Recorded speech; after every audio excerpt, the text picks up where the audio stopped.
Les tensions s'accentuent entre l'échelon politique et militaire.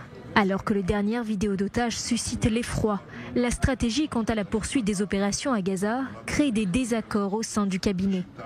Tsahal recommande de conserver le contrôle sur environ 75% de la bande de Gaza, tout en menant des raids ciblés sur la ville de Gaza et dans le centre du territoire, là où les otages seraient détenus.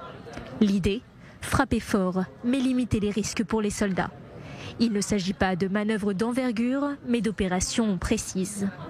Au sein du cabinet, le dilemme reste entier.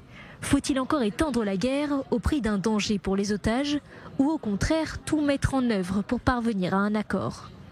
Parmi les personnes favorables à l'élargissement des opérations militaires se trouvent notamment le ministre des Affaires stratégiques Ron Dermer, le ministre des Finances Bezalel Smotrich, le ministre de la Sécurité nationale Itamar Ben-Gvir, le secrétaire militaire du Premier ministre Roman Goffman et le secrétaire du gouvernement Yossi Fuchs.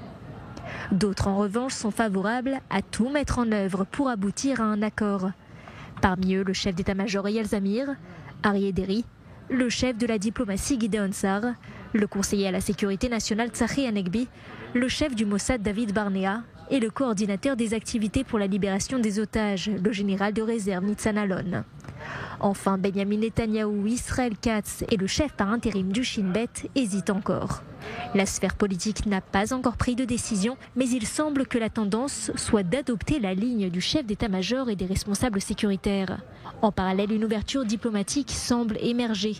Un responsable proche du Hamas affirme que l'organisation terroriste serait disposée à discuter de la démilitarisation de la bande de Gaza dans le cadre d'un accord global.